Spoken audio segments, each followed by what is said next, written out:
नमस्कार दोस्तों, स्वागत है आपका मेरे चैनल पे। आज मैं आपको लेकर चलूंगा उन महान नेताओं की दुनिया में जिनके पराक्रम और वीरता से दुश्मनों के दिलों में खूब पैदा हो जाता था। आज हम जानेंगे उनके साहस और कारनामा के बारे में और उनके हथियारों के बारे में जिनसे वे युद्धभूमि में विजय प्राप्त करते थे। आइए मेरे साथ इस रोमांचक यात्रा पर चले और जाने इतिहास के सबसे महान योद्धाओं की अनसुनी कहानियों के बारे में। तो चलिए वीडियो की शुरुआत करते हैं। अलेक्जेंडर महान को इतिहास में सबसे महान योद्धाओं में से एक माना जाता है। उनका जन्म 356 ईसा पूर्व में मैसेडोनिया में हुआ था। अलेक्जेंडर ने अपने पिता फिलिपी द्वितीय के बाद मैसेडोनिया का सिंहासन संभाला और एक महान साम्राज्य की स्थापना की। उन्होंने अपनी सेना को प्रशिक्षित किया और यूनान से लेकर भारत तक एक विशाल साम्राज्य का निर्माण किया। अलेक्जेंडर ने कभी हार नहीं मानी और अपने जीवन में हर युद्ध में विजय प्राप्त की। अलेक्जेंडर का मुख्य हथियार कोपिस था, जो एक घुमावदार तलवार थी। यह तलवार दुश्मनों को जल्दी और प्रभावी ढंग से पराजित करने के लिए बनाई गई थी। अलेक्जेंडर ने इस तलवार का उपयोग दुश्मनों के खिलाफ बहुत कुशलता से किया था। उनकी युद्ध नीति और रणनीतियों के कारण उनके नाम से ही लोग डरते थे। उनके नेतृत्व और साहस के कारण उनके सैनिकों ने उन्हें भगवान के समान मान्यता दी थी। अलेक्जेंडर महान की वीरता की कहानी आज भी लोगों को प्रेरित करती है। चंद्रगुप्त मौर्य भारतीय इतिहास के महान योद्धाओं में से एक थे। उन्होंने मौर्य साम्राज्य की स्थापना की थी और महान विद्वान और रणनीतिकार चाणक्य के मार्गदर्शन में के युद्धों में विजय प्राप्त की थी। चंद्रगुप्त मौर्य ने नंद वंश को पराजित किया और पूरे उत्तर भारत पर अपना साम्राज्य स्थापित किया। उन्होंने अपनी सेना को संगठित किया और एक मजबूत प्रशासनिक व्यवस्था का निर्माण किया।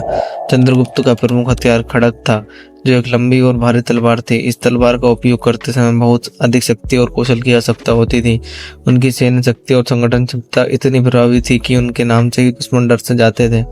चंद्रगुप्त मौर्य ने अपने साम्राज्य को स्थायित्व प्रदान किया और भारतीय इतिहास में एक महत्वपूर्ण स्थान प्राप्त किया। उनकी वीरता और नेतृत्व की कहानी आज भी लोगों को प्रेरित करती है। महाराणा प्रताप मेवाड़ के महान योद्धा थे, जिन्होंने मुगलों के खिलाफ बहादुरी से लड़ाई लड़ी। उनका जन्म 1540 में राजस्थान के कुलबगढ़ में हुआ था। महाराणा प्रताप ने मुगल सम्राट अकबर के खिलाफ संघर्ष किया और कभी भी उनकी अधीनता स्वीकार नहीं की। उन्होंने अपनी स्वतंत्रता और सम्मान की रक्षा के लिए कई युद्ध लड़े। महाराणा प्रताप का मुख्य हथियार भाला और खड्ग था, जो उन्होंने अपने घोड़े चेतक के साथ कई युद्धों में बहादुरी से लड़ाई की। चेतक उनकी वफादारी का प्रतीक था और उनकी वीरता की कहानियां आज भी प्रसिद्ध है। महाराणा प्रताप की संकल्प शक्ति और साहस ने उन्हें इतिहास में अमर बना दिया। उनके पराक्रम के कारण उनके दुश्मन भी उनके नाम से कांपते थे। सम्राट अकबर को भी महान योद्धाओं में गिना जाता है। उनका जन्म 1542 में हुआ था और उन्होंने केवल 13 वर्ष की आयु में ही साम्राज्य संभाला। अकबर ने अपने जीवन में कई युद्ध लड़े और अपने साम्राज्य का विस्तार किया। उनके नेतृत्व में मुगल साम्राज्य ने अपने चरम पर पहुंचा और उन्होंने विभिन्न धर्मों और संस्कृतियों को साथ लेने का प्रयास किया। अकबर का मुख्य हथियार तलवार और तलवार के साथ ढाल था।